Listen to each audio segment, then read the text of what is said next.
በስመ አብ ወወልድ ወመንፈስ ቅዱስ አሐዱ አምላክ አሜን። ሞቱን በሚመስል ሞት ከእርሱ ጋር ከተባበርን ትንሣኤውን በሚመስል ትንሣኤም ከእርሱ ጋር እንተባበራለን። እግዚአብሔር አምላክ ከሁሉ አስቀድሞ የነበረ ነው። ሰማያት ሳይዘረጉ የየብስም ፊት ሳይታይ ተራሮች ሳይቆሙ የአየር ርዝመት ሳይከፈት ቀላያት ጥልቅ ሳይሆኑ የወንዞች ጎርፍ ሳይፈሱ እርሱ በባህሪው የነበረ ነው። ብርሃናት ሳይበሩ ጨለማ ሳይጋረድ የመዓልት ብርሃን ሳይበራ ሌሊትም ሳይፈጠር ከዋክብት ሳይብለጨለጩ መላእክት ሳይፈጠሩ ከነባቢት ነፍስና ከመዋቲ ሥጋ አስቀድሞ ከተሰወረውና ከተገለጸው በላይና በታች ካለው ፍጥረት ሁሉ አስቀድሞ እግዚአብሔር በባህሪው የነበረ ነው። ፍጥረታቱን ግሩምና የተዋበ አድርጎ ፈጠረ። ሰማይን ያለ ባል አቆመ፣ ምድርን በውሃ መሠረት ላይ መሠረታት። በጠራው ሰማይ ላይ ምሽቱን በሚያደምቀው ጨረቃ የሚያበሩ ከዋክብትን ሰዓቷን ሳታዛንፍ በቀን በምሥራቅ ወጥታ በምዕራብ የምትጠልቀው ፀሐይ 7ቱን ሰማያት 22ቱን ስነ ፍጥረት በጥበብ የፈጠረ ጌታ ከዚህ ጥበቡ ይልቅ ሰው ሆኖ ሞቶ ዓለምን ያዳነበት ጥበቡ እጅግ ይልቃል ይላሉ አባቶች። ለምን? የማይሞት ሞቷልና፣ ሞትን ድል ይነሳ ዘንድ ሞቷልና። ስለዚህ የማይሞት የእርሱን ሞቱን እናገራለን። ተሰቅሎ ድኅነትን ሰጠን፣ በሞቱም ሙታንን ሁሉ አዳነ። ሕይወት አዳኝ ሲሆን እርሱ በሥጋው መከራን ተቀበለ። ገንዘቡ እንደሆነ አድርጎ የሥጋ የነፍስን መከራ ተቀበለ። ሞት ገንዘቡ እንደሆነ እስኪነገርለት ድረስ ደርሶ አንድ እርሱ ብቻውን ስለ ሁሉ ሞተ። ከሰማይ በታች ያሉትን በደሙ ያድናቸው ዘንድ ሞተ። ጌታችን መድኃኒታችን ኢየሱስ ክርስቶስ አዳምን ከሞት ለማዳን በገባው ቃል ኪዳን መሠረት 5500 ዘመን ሲፈጸም ከድንግል ማርያም ከሥጋዋ ሥጋ ከነፍሷ ነፍስ ነስቶ ሰው ይሆን ዘንድ መጣ።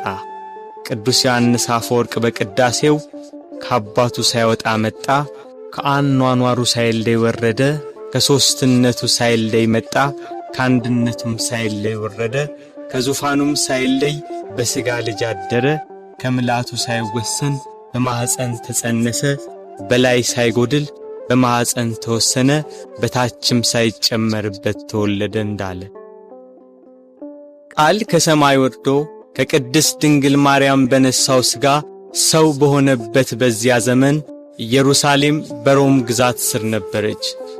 የሮሜ መንግሥት በዚህ ወቅት ከኢንግላንድ አንስቶ እስራኤልን ጨምሮ እስከ አረብ አገር ድረስ በወቅቱ የታወቀውን ዓለም ይገዛ ነበር። ሮም ገናና መንግሥት በነበረችበት በዚያን ጊዜ ሮማውያን ልዩ የዜግነት መብት ነበራቸው። የአዳምን ዕዳ በደል ሊሽር ከሲኦል ቁራኝነት ከዲያብሎስ ተገዥነት ነፃ ሊያወጣ በሥጋ ማርያም ወደ ምድር የመጣው እግዚአብሔር ወልድ ከምድር መልካም አቀባበልን አላገኘም። በቅዱስ ገብርኤል ብስራት ያለ ዘርአ ብእሲ ከድንግል ማርያም በቤተልሔም ሲወለድ ሁሉ ያለው አንዳች ያልጎደለበት በሰማይ በእጅ ያልተሠራ ግዛት ያለው እርሱ ምንም እንደሌለው በከብቶች በረት ተወለደ። በጥበብና በሞገስ ለእናቱ እየታዘዘ አደገ። በ30 ዘመኑ በዕደ ዮሐንስ በዮርዳኖስ ተጠመቀ። በዚያም የዕዳ ደብዳቤያችንን ፋቀልን። በዋለበት እየዋሉ ባደረበት እያደሩ ትምህርቱን የሚሰሙት የሚያዳምጡት በረከቱ። 5 ገበያ የሚሆን ሕዝብ ገሚሱ ቃሉን ለመስማት ሌላው ደም ግባቱ ያማረ መልኩ ሰው አይቶት አይጠግብም ነበርና የተወደደ ደም ግባቱን ለማየት ከፊሉ ኅብስት እያበረከተ ይመግብ ነበርና ከሚበላው ለመሳተፍ የቀረው በደዌ ዳኛ ባልጋ ቁራኛ የተያዙ በሽተኞች ከደዌያቸው እንዲያድናቸው ይከተለዋል። ከተራራ እየወጣ ከፍ ባለ ድምፅ ወንጌልን ይሰብካል። ለሁሉ እንደሚገባው በምሳሌ እያደረገ ሕይወት የሆነ ቃል፣ ሕይወት የሆነ አምላክ፣ ርዕሰ መምህር፣ ሊቀ ካህናት ጌታ የምሥራቹን ወንጌል አስተማረ። በሐዘን በመከራ ያሉ ሁሉ ቃሉን የሰሙ ታምራቱን የተመለከቱ ይጽናኑ ይደሰቱ ነበር።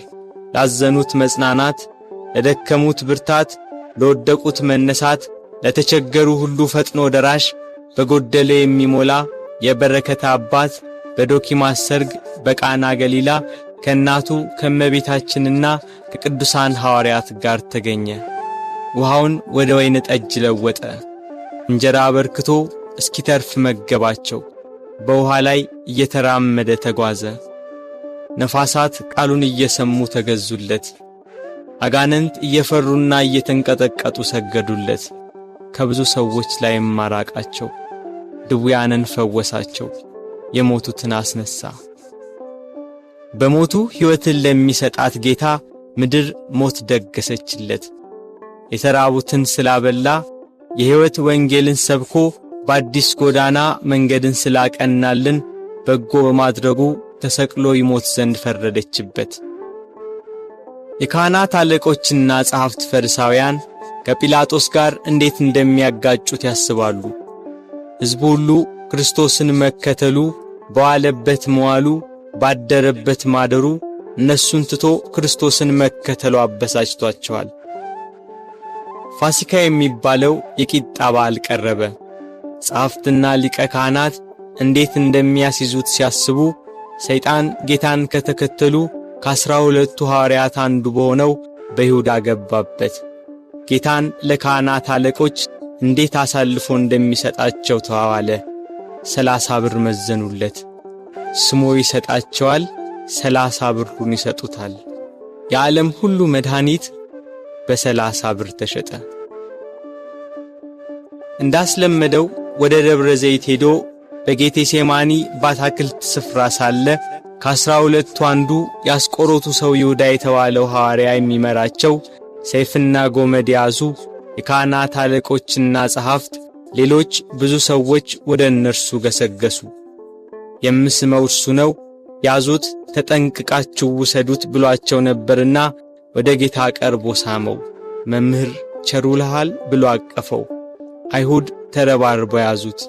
ይሄ ለአይሁድ ከይሁዳ የተሰጠ ምልክት ነበር። ቅዱስ ዮሐንስ አፈወርቅ በቅዳሴው ድርሰቱ ሁሉን የያዘውን ያዙት፣ ሁሉን የሚገዛውን አሰሩት፣ የሕያው የአምላክን ልጅ አሰሩት፣ በቁጣ ጎተቱት፣ በፍቅር ተከተላቸው እንዳለ ከሐዋርያት ለይተው ያዙት። ያቺ ምሽት የመከራው ጅማሬ ሆነች።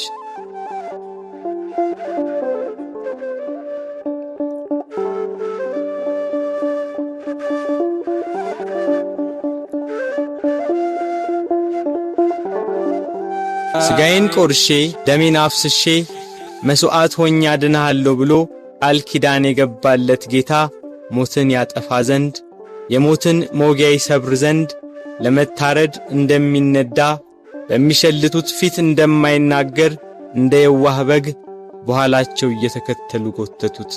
እየገፉና እያዳፉ ወደ ጲላጦስ ወሰዱት። ሐዋርያት በጌታ መያዝ ተበታትነዋል።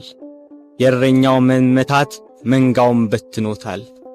ይሁዳ ጌታን ለካህናት አለቆችና ለሮም ወታደሮች አሳልፎ ከሰጠው በኋላ ዳግም ወደዚህ አካባቢ ዝር አላለም። ድንግል ማርያም የፋሲካን በዓል ማክበርን ስታስብ የልጇን መያዝ ሰማች። ልጇ መከራ ወደሚቀበልበት፣ አይሁድ ግፍ ወደሚፈጽሙበት ወደ ኢየሩሳሌም እንዲወስዷት ከሐዋርያት አንዱን ፈለገች። አይሁድን ስለፈሩ ሁሉም ጥለዋት ሸሽተዋል። ከጴጥሮስ ጋር ለመሄድ ጴጥሮስን ፈለገች። እሱስ የካህናት አለቆችን ስለፈራ ልጅሽን አላውቀውም ብሎ ሸሽቶ ተደብቋል አሏት። ዳግመኛ ስለ ወንድሙ ስለ ያዕቆብ ጠየቀች። እሱም ሲይዙት ልብሱን ጥሎ ሸሽቷል አሏት። እንድርያስን ፈለገች። እሱስ ከልጅሽ ጋር ወደ ከተማ አልመጣም አሏት። ቶማስም እንዲሁ ሸሽቷል። በርተሎሜዎስን ጠየቀች። ከሁሉ አስቀድሞ ሸሽቷል አሏት። ፊልጶስን ጠየቀች። እሱስ አንድ ጊዜም አልታየም አሏት። ማቴዎስን ጠየቀች።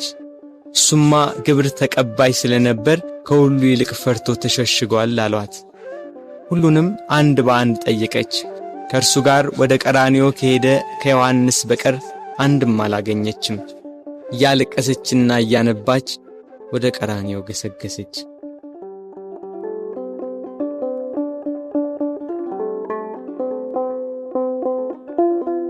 ሁሉም ፈርተው ተሸሽገዋል። አንድስ እንኳን አብሮት የሚሆነው መከራውን የሚጋራው ባለመኖሩ እኒያ ጸሐፍትና የካህናት አለቆች ይግባኝ ብሎ የሚጠይቃቸው፣ ተው ብሎ የሚከለክላቸው፣ በቃችሁ ብሎ የሚያግዳቸው ባለመኖሩ በመድኃኔ ዓለም ላይ መከራና ስቃይ ያበዙበት። ጲላጦስ እንደ ሕጋቸው ሞት እንዲፈርድበት አደባባይ አቆሙት። ሊቃነ መላእክት በመፍራትና በመንቀጥቀጥ ከፊቱ የሚቆሙለት እርሱን በአደባባይ አቆሙት። ይህ ሰው ሕዝባችንን ሲያጣምም፣ ለቄሳር ግብር እንዳይሰጥ ሲከላከል፣ ደግሞም እኔ ክርስቶስ ንጉሥ ነኝ ሲላገኘ ነው ብለው አሳጡት። ሰንበትን የማያከብር የእግዚአብሔር ወገን ያይደለ ነው እያሉ አጣሉት፣ አካሰሱት። እርሱ ግን በሰንበት የታመሙትን አዳናቸው፣ የሞቱትንም አስነሳቸው። በምኵራብ ውስጥ እጁ የደረቀች አንድ ሰው አገኘ። አይሁድ ግን ያጣሉት ያካሰሱት ዘንድ በሰንበት ያድነው እንደሆነ ብለው ይጠባበቁ ነበር። ጌታም እጅህን ዘርጋ አለው። እጁን ዘረጋ፣ ድና እንደ ሁለተኛይቱ ሆነችለት። አይሁድ ግን ሰንበትን ሻር ያሉት። ከወደፊቱ ሆዱ ያበጠ አንድ ሰው ነበር። ጌታችንም ይህንን ሆዱ ያበጠውን ሰው ይዞ በሰንበት አድኖ ሰደደው። አይሁድ ግን ሰንበትን ሻር ያሉት። በሰንበት ሲያልፍ ዕውር ሆኖ የተወለደ ሰው አገኘ። በምራቁ አፈር ለውሶ ዓይኑን ቀብቶ ሄደህ በፈሳሽ ውሃ ታጠብ አለው። ሄዶ ታጠበ፣ እያየም ተመለሰ። አይሁድ ግን ሰንበትን ሻር ያሉት። በጲላጦስ ፊት ያቀረቡት የወንጀል ክስ ጲላጦስን ይህ ሰው ወንጀለኛ ነው ሊያሰኘው ግን አልቻለም። በቅናት እንዳስያዙት ያውቃልና። ጲላጦስ ለተሰበሰበው ሕዝብና ለጸሐፍት ፈሪሳውያን እኔ በዚህ ሰው አንዳችን በደል አላገኘሁበትም፣ እናንተ እንደ ሕጋችሁ ወስዳችሁ ቁጡት አላቸው። ካህናት አለቆች ተንጫጩ። ከገሊላ ጀምሮ እስከዚህ ድረስ በይሁዳ አውራጃ እያስተማረ ሕዝቡን ያውካል ያሉ ሁሉም ጮኹ። ጲላጦስ ገሊላ የሚለውን ቃል ሲሰማ የገሊላ ሰው እንደሆነ ብሎ የገሊላ ሰዎችን ጠየቀ። የገሊላ ሰው መሆኑን ሲረዳ ይሄ የሄሮድስ ግዛትን የሚመለከተው ብሎ ወደ ሄሮድስ ላከው። ያን ጊዜ ሄሮድስ በኢየሩሳሌም ሳለ ጌታ ወደ እርሱ ተላከ። ጌታችን ኢየሱስም እርሱ የምድራውያንና የሰማያውያን ገዢ ሲሆን በትሕትና ሄደ። አይሁድ እየገፉና እያዳፉ ሄሮድስ ዘንድ ወሰዱት።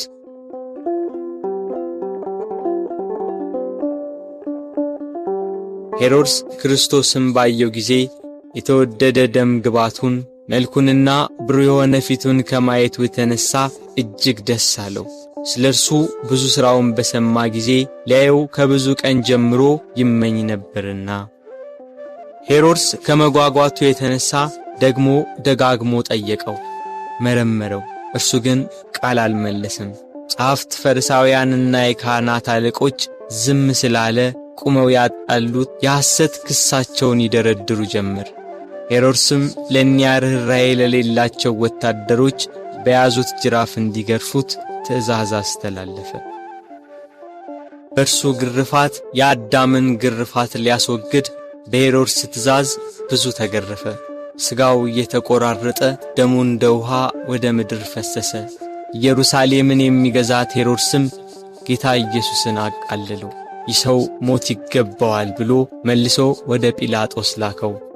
በዚያች በመከራው ቀን የፍቅር የይቅርታ ቀን ኀጢአት የሚያስተሰርይባት ቀን የሕይወትና የድነት ቀን ናትና ከቀድሞ ጀምሮ ጸብና ክርክር የነበራቸው ጲላጦስና ሄሮድስ ያን ጊዜ ተፋቀሩ። ጌታ ወደ ጲላጦስ ተመለሰ።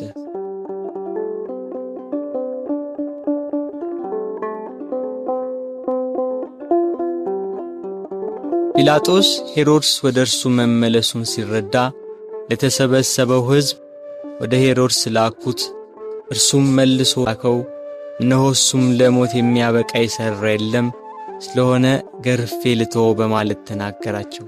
ካህናት አለቆች ግን ለተሰበሰበው ሕዝብ እየተሽለኮለኩ ኢየሱስን ስቀልልን፣ በርባንን አድንልን ብላችሁ ለምኑ ብለው ለሕዝቡ ሁሉ ነገሯቸው። የካህናት አለቆች የቅናት ስሜታቸው ረካ። ሕዝቡ በሙሉ ይህንን ሰው በሞት አስወግደው በርባንን ፍታልን ብለው ጮኸው ተናገሩ። ጲላጦስም መልሶ መላልሶ ክፋት ስላላገኘበት ያድነው ዘንድ ወይንም ገርፎ ይለቀው ዘንድ ጠየቃቸው። ሕዝቡ ግን በታላቅ ቃል እየጮኹ ስቀለው፣ ስቀለው፣ በሞት አስወግደው፣ በርባንን ፍታልን፣ እርሱን ግን ስቀለው አሉ። በንጹሕ ደም የታጠበ ብዙ ነፍሳትን የገደለ ሽብር፣ ዋይታና ሁከት ያነገሰ በርባን ይፈታልን፣ በደል ያልተገኘበት ንጹሕ ባሕሪ ክርስቶስ ግን ይሰቀል አሉ። የሰማነውን ነገር ማን አምኗል? የእግዚአብሔርስ ክንድ ለማን ተገልጿል? እንዳለ ነቢይ ይሰቀል የሚለው የካህናት አለቆችና የሕዝቡ ቃል በረታ። ሕዝቡና ጲላጦስ እንዲህ ሲነጋገሩ የጲላጦስ ሚስት በዚህ ንጹሕ ሰው ደም ኃላፊ እንዳትሆን ወቅ የሚል መልእክት ካየችው ሕልም ጋር አብራ ላከችለት። ጲላጦስ ግራ ገባው። በአንድ በኩል እልፍ አእላፋት የሚሆኑ የሮማ ነዋሪዎችና የካህናት አለቆች የአይሁዳውያን ጩኸት፣ በሌላ በኩል የሚስቱ የማስጠንቀቂያ መልእክትና ያየችው ሕልም ግራ አጋባው። ጸብና ክርክር እየበዛ እንጂ ምንም የሚጠቅም ነገር እንደሌለ አይቶ ውሃ አምጡልኝ ብሎ በሕዝቡ ፊት እጁን ታጠበ። እኔ ከዚህ ከንጹሕ ሰው ደም ንጹሕ ነኝ፣ እናንተ ወቁ ሲል፣ ሕዝቡም የዚህ ሰው ደም በእኛና በልጆቻችን ይሁንብን አሉ። አይሁድ ግን ጌታችን ኢየሱስን እየሰደቡ አንድ ጊዜ ወደ ምሰሶ ገፍተው ጣሉት። የስድቡ ውርጅብኝ ግን በዕለት ዓርብ ብቻ አልነበረም፣ 3 ዓመት ሙሉ ሰደቡት እንጂ። የዮሴፍ ልጅ ነው፣ የሳምራዊ ሰው ነው፣ አጋንንትን ካለቆቻቸው እየተነጋገረ ያወጣል ያሉ የስድብ መዓት አወረዱበት። አጋንንት ያደሩባቸው ሰዎች ግን ከአይሁድ 1000 ጊዜ ተሽለው ምስክር ሆኑት። ጋኔን እንደሌለበት ከቤልዜቡልም ጋር መስማማት እንዳያውቅ የልዑል የእግዚአብሔር የባሕሪ ልጅ ሲሉ መሰከሩ። አይሁድ ግን ኃጥእ፣ በደለኛ፣ ክፉ አድራጊ፣ የሚያስት፣ የሚሳደብ ነው እያሉ ዘበቱበት። ጌታችን ግን በባሕሪው ንጹሕ፣ በአነዋወሩ ክቡር፣ እውነተኛም ነው። ስለ ኀጢአት ከእናንተ የሚከራከረኝ ማን ነው ብሎ አይሁድን እንዳላቸው እርሱ ኃጥእ አይደለም። አንድ ቀን አንዲት ሴት ስትሴስን አግኝተው በሙሴ ሕግ መሠረት ሊፈርዱባት ጸሐፍት ፈሪሳውያን ወደ እርሷ አመጧት። ያችን ሴት ኀጢአትሽ ተሰረየልሽ፣ ዳግም አትበድዪ ያላትን አምላክ አይሁድ ግን እርሱን ኃጥእ አሉት። በዘኬዎስ ቤት ሽቶ የቀባችውን እግሩንም በእንቧ ያጠበችውን በራሷ ጠጉር የጠረገችውን ያችን ሴት ብዙ ኀጢአቷን ይቅር አላት፣ ብዙ ወደዋለችና። ኀጢአትን ይቅር የሚል በጎ የሚሠራ እንደዚህ ያለውን አምላክ ገፉት፣ ሰደቡት። ይገርፉትም ዘንድ እግሮቹንና እጆቹን ከድንጋይ ጋር የኋሊት አሰሩት። ካሰሩትም በኋላ በማከታተል ጭፍሮች ይገርፉት ጀመር። የሚሞት እንዳይገረፍ የማይሞት እንዲገረፍ እያወቁ በግፍ ገርፈው በግፍ ገደሉት። የተገረፈባቸው አለንጋና ገመድ በደም ታለሉ። ከግርፋቱም ጽናት የተነሣ ሥጋው ሁሉ አለቀ። የማይገረፍ አምላክ ሥጋን በመልበሱ ሰውን ለማዳን የሰውን ሥጋ ለብሶ በመምጣቱ ተገረፈ። የመላእክት ሰራዊት በፍጹም መደንገጥ ለሚሰግዱለት እየዘበቱ በፊቱ ተንበረከኩ። ቅዱስ ዮሐንስ አፈወርቅ በቅዳሴ ድርሰቱ የጌታ ትሕትናና ዝምታ ቢገርመው ይህን ያህል ትሕትና እንደምን ያለ ትሕትና ነው! ይህን ያህል ትዕግሥት እንደምን ያለ ትዕግሥት ነው! ይህን ያህል ዝምታ እንደምን ያለ ዝምታ ነው! ይህን ያህል ቸርነት እንደምን ያለ ቸርነት ነው! ይህን ያህል ሰውን ማፍቀር እንደምን ያለ ፍቅር ነው! ክርስቶስ በመገረፉ ሰውን ሁሉ ከተገረፈበት ኀጢአትና ፍዳ ዳነ። ስለ ልጆቹና ስለ አዳም መገረፍና መታሰርን ከፈለ።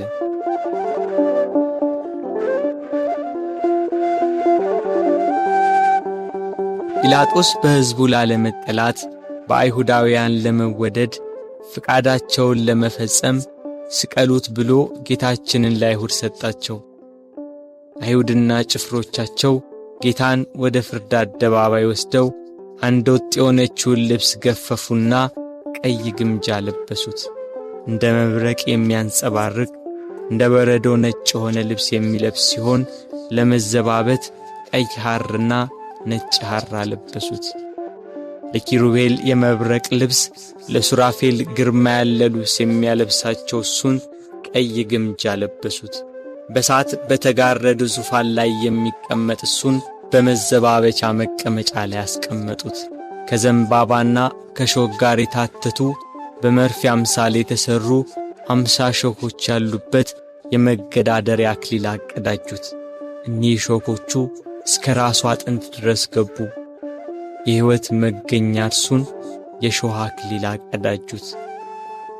መላእክትን የብርሃን ራስ ቁር የሚያቀዳጃቸውን የነገሥታት ገዢ የሚሆን እሱን የሾህ አክሊል አቀዳጁት። በሾህ አክሊሉ የተጎዳው ራሱ ደም አዘነበ፣ ፊቱ ደም ለበሰ፣ ሰውነቱ ሁሉ በደም ተጠመቀ። በቀኝ እጁ ዘንግ አስያዙት፣ ሊያሽሟጥጡ ከፊቱ እየወደቁ እጅ ነሱት። የአይሁድ ንጉሥ ሰላም ላንተ ይሁን እያሉ ዘበቱበት። የመላእክት ሰራዊት እየደነገጡ የሚሰግዱለትን፣ ሥልጣናት ሊቃናት እየፈሩ ለሚሰግዱለት ለሱ አይሁድ ግን በትዕቢት እጅ ነሱት። ይህ አላስደስት ሲላቸው ከሰው ልጆች ሁሉ ይልቅ ደም ግባቱ በሚያምር በጌታችን ላይ አይሁድ ምራቃቸውን ተፉበት። ፊቴን አይቶ የሚቆም የለም ብሎ በተናገረ በጌታችን ፊት ላይ ተፉበት። እርሱ ግን ምራቃቸውን ተጸይፎ ፊቱን አልመለሰም። የሚያስጸይፍ ምራቅን በፊቱ ላይ በመቀበሉ በኃጢአት የተቋቆረና የኃጢአት ቅባት የተቀባ ፊታችንን ደስ በሚያሰኝ ቅባቱ ብሩህ አደረገው። ራሱን በበትር ፊቱን በጥፊ መቱት። ኪሩቤል ፊቱን ከማየት የተነሳ በሳት አጥናፍ የሚሰውሩት ያልበደላቸውን እሱን አይሁድ ፊቱን መቱት። ፊቱ እንደ መንፈስ ቅዱስና እንደ አባቱ ሲሆን በሥጋው ፊቱን በጥፊ መቱት። ከፊቱ ግርማ የተነሳ ፍጥረት ሁሉ የሚርድ የሚንቀጠቀጥለትን አምላክ ፊቱን በጥፊ መቱት።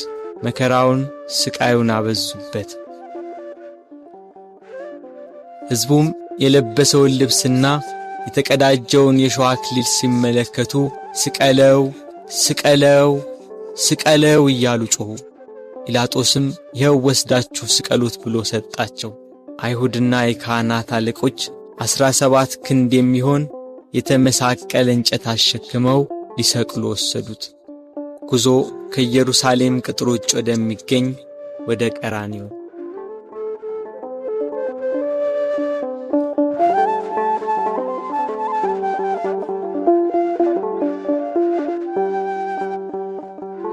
አብሮት ያለው የሕዝብ ብዛት እንዲህ በቀላል የሚገመት አይደለም። የጦር መሳሪያ ይዘው የተከተሉትም ጭፍሮች 580 ናቸው። ከእነርሱም ጋር የተባበሩ ሌሎች ብዙ ሰዎች ነበሩ። መከራውን ስቃዩን የተመለከቱ የኢየሩሳሌም ሴቶች ደረት እየደቁ መሬት እየወደቁ ያለቅሱለት ነበር። እርሱ ግን እናንተ የኢየሩሳሌም ሴቶች ለእኔ አታልቅሱ፣ ለራሳችሁና ለልጆቻችሁ አልቅሱ። መካን የሆኑ ያልወለደችም ማኅፀን ያላጠቡም ጡቶች ንዑዳን ክቡራን ናቸው የሚባልበት ወራት ይመጣል። በዚህ በርጥብ እንጨት እንዲህ ያደረጉ ደረቅ ቢያገኙ እንዴት ይሆኑ? መስቀሉን እንደያዘ ወደ ምድር ተደፋ። ሌሎች ወንበዴዎችን ይዘዋቸው መጡ። አከበርንህ ብለውታልና ቀኛዝማች ግራዝማች ሾምንልህ ሲሉ በወንበዴዎች መካከል ሊሰቅሉት። መስቀሉን እንደተሸከመ በጎዳና ላይ ወደቀ። ተጨነቀ፣ ተሰቃየም፣ አፉንም አልከፈተም። ለመታረድ እንደሚነዳ ጠቦት ወደ ቀራንዮ ተነዳ። ወደ ሰርጉ የተጠሩትን ሰዎች በመታረዱ ደስ የሚያሰኝ የላም ፍሪዳ ነውና እስከሚሰቀልበት ቦታ ድረስ በበትር እየመቱ እየገፉና እያዳፉ ወሰዱት። ቀራንዮም እንደደረሰ ከመስቀሉ ላይ በጀርባው አስተኙት። በሸላቾቹ ፊት ዝም እንደሚል በግ እንዲሁ አፉን አልከፈተም እንዳለ ነቢይ ከመስቀሉ አውጥተው ወደ ላይ ክንድ ያህል በተረፈ ችንካር ላይ በጀርባው አስተኙት። ይኸው ችንካር በደረቱ ዘልቆ ወጣ። ደረቱን ከመስቀሉ ጋር በአንድ ችንካር በጀርባው ሲወጣ ቸነከሩት። መላእክት ግን በደረቱና በጀርባ የፈሰሰውን ደም በሳት ጽዋ ተቀበሉት። እጆቹን ከመስቀሉ ዳርቻ እስኪደርስ ድረስ በገመድ እየጎተቱ በሁለት ችንካር ቸነከሯቸው። መላእክት ግን የእጆቹን ደም በሳት ጽዋ ተቀበሉ። የታመሙትን በእጆቹ ስላዳናቸው፣ በእጆቹ ለምጻሞችን ስላነጻቸው፣ የዕውሮቹን ዐይን በእጆቹ ስላዳነ፣ በእጆቹም የሞቱትን ስላስነሣ፣ አይሁድ ግን እጆቹን በመስቀል እግሮቹንም በአንድ ችንካር ቸነከሯቸው። መላእክት ግን የእግሮቹን ደም በሳት ጽዋ ተቀበሉ። ፀሐይ ከወትሮዋ ለየት ብላ በአናት ላይ ልትሆን ታዘግማለች። ግርግሩ ጩኸቱ እንደቀጠለ ነው። የክርስቶስም ሥቃይ እንደዛው። ችንካሮቹ ተመተው እንዳበቁ በእንጨት መስቀል ላይ ሰቀሉት። ፊቱን ወደ ምሥራቅ፣ ቀኝ እጁን ወደ ደቡብ፣ ግራ እጁን ወደ ሰሜን አድርገው ሰቀሉት። እርሱ ግን ስለ ዓለሙ ድነት በማዕዘነ ምድር ወደ ላይ፣ ወደ ታች፣ ወደ ግራና ወደ ቀኝ ሆኖ እንደ መጋረጃ በእንጨት ላይ ተሰቀለ። እኛን ከጻድቃን ጋር አንድ ያደርገን ዘንድ እርሱ ከበደለኞች ጋር ተቆጠረ። ጲላጦስም በደሉን የሚናገር ጽሑፍ ጽፎ ከራሱ በላይ አኖረ። ጽሕፈቱም ይሄ የናዝሬቱ ሰው ኢየሱስ የአይሁድ ንጉሥ ነው የሚል ነው። በጎዳና የሚተላለፉ ሰዎች ራሳቸውን እየነቀነቁ ጌታችን ኢየሱስን ሰደቡት። ጸሐፍትና የካህናት አለቆችም ይዘብቱበት ጀመር። ሌላውን ያድናል፣ እስቲ ራሱን ያድን። እርሱ ግን በካህሊነቱ በሥልጣኑም እነሱ እንደተገዳደሩበት ከመስቀሉ ይወርድ ዘንድ በቻለ ነበር። ግና አዳም ተስፋውን ይጠብቃልና ቃሉ እንዳይታበል ከመስቀሉ አልወረደም። የጌታችን የኢየሱስ ክርስቶስ እናት እመቤታችን ቅድስት ድንግል ማርያም ከእህቷ ከቀሎጵያ ልጅ ከማርያምና ከመግደላዊት ማርያም ጋር ከመስቀሉ አጠገብ ቆማ ሆድን በሚያቃጥል አንጀትን በሚቆራርጥ በጽኑ ሐዘን ታለቅስ ታነባ ነበር። በድንግልና ስለ ጸነሰችው ስለ ተወደደ ልጇ ድንግል ማርያም ለምን አታለቅስ? 9 ወር ከ5 ቀን በማኅፀኗ ስለ ወሰነችው ልጇ ድንግል ማርያም ለምን አታለቅስ? የድንግልና ጡት ወተት ስላጠባችው ልጇ ድንግል ማርያም ለምን አታለቅስ? በስደት ከሀገር ሀገር ተጉዛ በግብፅ በረሃ ስለ ተንከራተተችበት ልጇ ድንግል ማርያም ለምን አታለቅስ? ራሔል ስለ ልጆቿ የምታለቅስ ከሆነች ድንግል ማርያም ለልጇ ለምን አታለቅስ? ራሔል ከአንድ ቦታ ወደ አንዷ ይዛቸው ላልተሰደደችው ልጆቿ የምታለቅስ ከሆነ ድንግል ማርያም በስደትና በስቃይ ወደ በረሃ ለተሰደደችው ልጇ ለምን አታለቅስ?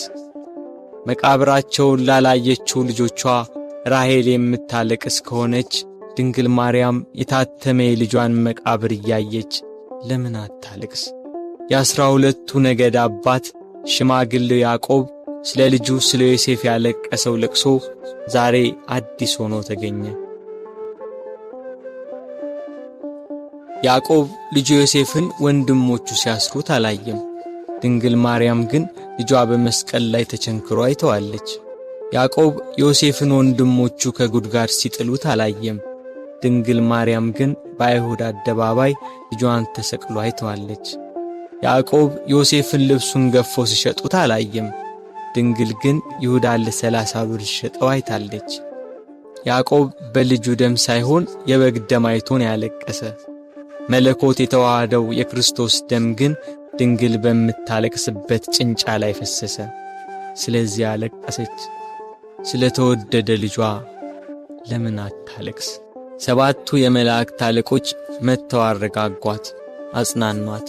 እርሷ ግን በመስቀል ላይ ሆኖ የሚሰቃይ ልጇን እያየች ልቅሶ መተውን መጽናናትን እምቢ አለች። አባቷ ዳዊት እሳት በሆነ ፈረስ ተቀምጦ መጥቶ አጽናናት። እርሷ ግን ልቅሶ መተውን አልቻለችም። ከወለደችው ጀምሮ ልጄ እያለች በስጋት የኖረች እናት ያሁኑ የልጇ ነገር ግን የመረረ ሆነባት። ልጇን ፊት ለፊት በመስቀል ላይ እያየች እንዴት ብላ ትታገስ? ምንስ ብላ ትጽናና? አለመጽናናቷን ያየ ልጇ ወዳጇ እነኋት እናቴን ብሎ የወደው ለነበረው ደቀ መዝሙር ለዮሐንስ አስረከባት።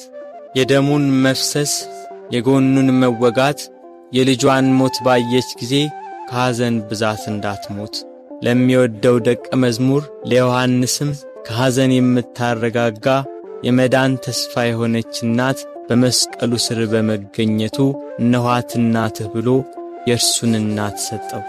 በቀራንዮ ለሚገኙ ሕማምና ሞቱን ለሚዘክሩ ሁላ በዮሐንስ አማካኝነት እናት ተሰጠች። ቤት ከገባችም በኋላ መጽናናትና ልቅሶ መተውን አልቻለችም። እስከ 3 ቀን ድረስም እህል ውሃ አልቀመሰችም። ፀሐይ አናት ላይ ስትደርስ ብርሃኗን ከለከለች።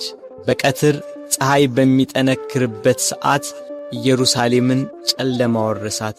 ጨረቃም አምላክን በመስቀል ላይ በማየቷ ደም ለበሰች፣ ከዋክብት ረገፉ። ክርስቶስ በመስቀል ሳለ ትንቢቱ ሁሉ እንደተፈጸመ ባየ ጊዜ ተፈጸመ አለ። ነፍሱን ከሥጋው ለየ። አምላክ በሥጋው ሞተ። በነፍሱ የሞተውን አዳምን ለማዳን ክርስቶስ በሥጋው ሞተ። አይሁድ 3 ዓመት ከ3 ወር የሕይወት እንጀራ ሲመግባቸው ቃሉን እንደ ውሃ ሲያፈስላቸው የኖረውን አምላካቸውን በመስቀላቸው ገና ከቀራንዮ ሲወርዱ ነበር ጸሐፍት ፈሪሳውያን ጋር ደስታ የጀመሩት። እያንዳንዳቸው ስላደረጉት ጀብደኝነት፣ በክርስቶስ ላይ ስለፈጸሙት በደል ያወጋሉ። ቀኑ እየመሸ ሄዷል። በ9 ሰዓት ቅድስት ነፍሱን ከቅድስ ሥጋው በለየ ጊዜ መልሳ ብቅ ያለችው ደብዛዛዋ ፀሐይ አሁንም ቂሟን የረሳች አትመስልም። ወደ ምዕራብ ተጠግታለች። ዮሴፍና ኒቆዲሞስም ወደ ጲላጦስ ገብተው የክርስቶስን ሥጋ አውርደው ይቀብሩት ዘንድ ለመኑት። ጲላጦስም ፈቀደላቸው። እነርሱም ከመስቀሉ አወረዱት። ስለኛ በሞት ዓይኖቹ እንደተሸፈኑ፣ ስለኛም ጆሮቹ በሞት እንደተዘጉ፣ ስለኛም በሞት አንደበቱ ዝም እንዳለ፣ ስለኛም እጆቹና እግሮቹ እንደታሰሩ ባዩ ጊዜ ሞትን ድል የምትነሣ ጌታ ሆይ ተኛህን? ሞትስ በአንተ ላይ እንደምን ሰለጠነ እያሉ አለቀሱ። በሰው ሥርዓት ሊገንዙት ሲሉ ዓይኖቹ ተከፈቱ። ዮሴፍና ኒቆዲሞስንም ተናገራቸው። እንደ ምድራዊ ሰው ዝም ብላችሁ ልትገንዙኝ ነው? በሉ እንዲህ ብላችሁ ገንዙኝ አላቸው። እንዳላቸው እንዲህ እያሉ ገነዙት።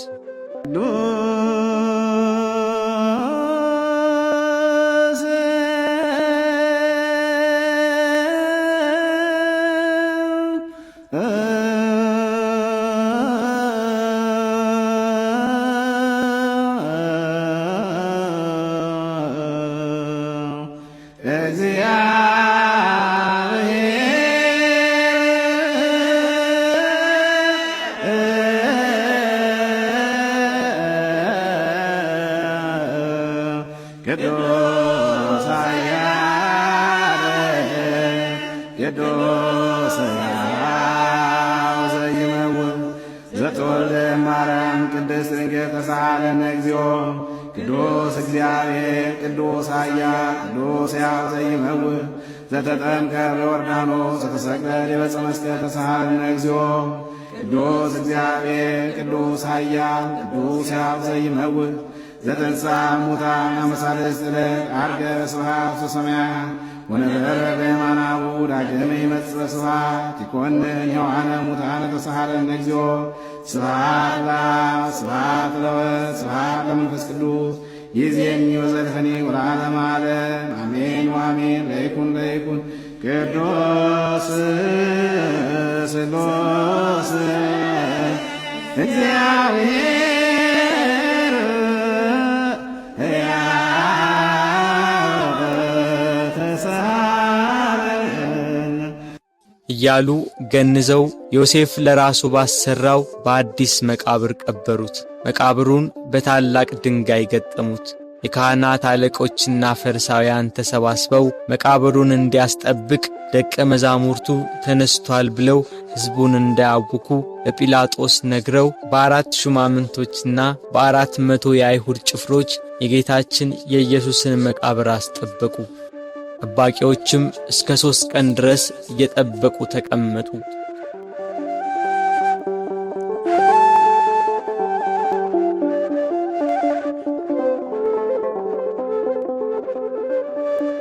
ምስጋና ይሁን ለአብ ለወልድ ለመንፈስ ቅዱስ ዛሬም ዘወትርም ለዘለዓለሙ አሜን።